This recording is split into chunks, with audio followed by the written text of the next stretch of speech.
Good morning, my Walking with Jesus friends, on this Wednesday. Pastor Doug here. Have you ever seen a situation where people turn down or refuse to take advantage of help offered in a dire situation? Around our world, disasters happen frequently, and good-hearted, compassionate, generous people and organizations like Samaritan's Purse rush to help those in crisis. It's a wonderful thing to watch or even be a part of, but it's sad when it turns dark as corruption or pride or selfishness defiles the beauty of generosity. Let's watch today as Jesus deals with that problem. I left you yesterday standing with Jesus as a demon-possessed man who had been living among the tombs of a Gerasene cemetery and cutting himself with stones was being delivered from those demons by the authority and power of Jesus Christ, God the Son. This remarkable story is found in Mark chapter 5 and Luke chapter 8, and today let's see how Jesus draws it all to a remarkable conclusion. You'll recall the legion of demons fled out of the man and entered into a huge herd of pigs grazing nearby, according to Mark chapter 5, verse 13. The pigs suddenly rushed down the hillside into the lake, but pigs can't swim, and so they drowned, and those tending them ran to the town to report what they'd seen. Very soon, people came out to investigate and were shocked to see the demonized man dressed and in his right mind, according to Mark chapter 5. Mark writes this very disturbing response from the Gerasenes people. They were afraid. Then the people began to plead with Jesus to leave their region. Mark 5, verse 17. Luke describes it this way. The people of the Gerasenes asked Jesus to leave them because they were overcome with fear. Luke 8, verse 37. Isn't that fascinating? A man horrifically harassed by a legion of demons is set free by the power of Jesus, and a herd of pigs drown themselves, and the people ask Jesus to leave their area.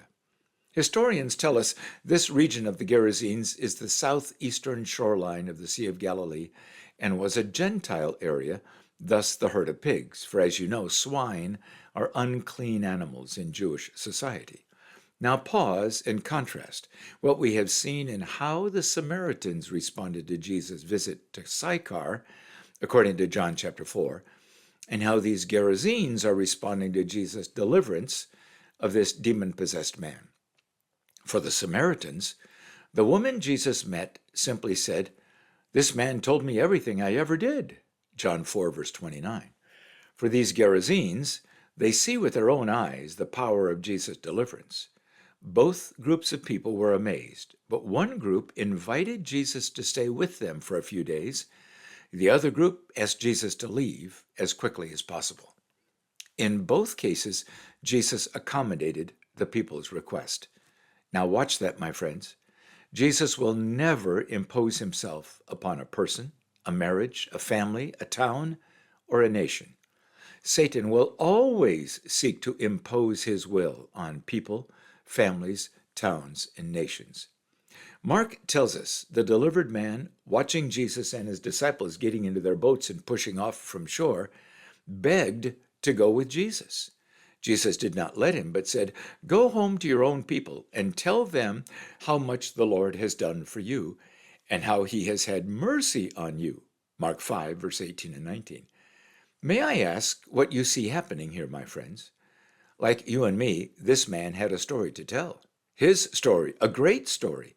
And nowhere will his story be more powerful than among the people who have known his troubled past. Now think about that as it relates to your story, my friends. Mark concludes this remarkable story with these words. So the man went away and began to tell in the Decapolis how much Jesus had done for him. And all the people were amazed. Mark 5, verse 20. This is nothing short of remarkable. This unnamed man became the first Jesus-sent missionary to the Gentiles living east of the Sea of Galilee. You know the area, don't you? Today it's called the Golan Heights of Syria to the northeast and Jordan to the east and southeast of the Sea of Galilee.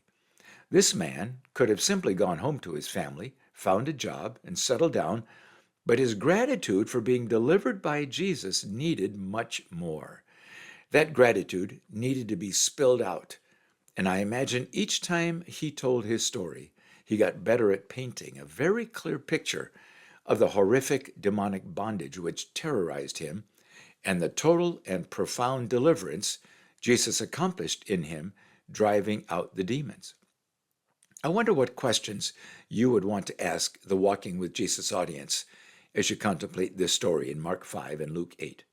How about these questions for starters? First, what could possibly move a person, a family, or a group of people to refuse Jesus' help and ask Jesus to leave them alone, even leave their area? Second, how do you describe the deliverance and total transformation of this man rescued by Jesus? Has Jesus done anything even remotely similar in your life? And third, what confidence does this give you that no power or strategy of the dark kingdom could ever take control of you as long as you are living with Jesus as your Savior and King in your life? Again, some wonderful lessons learned notes are at the link just below to help you continue thinking deeply about what God is showing us here.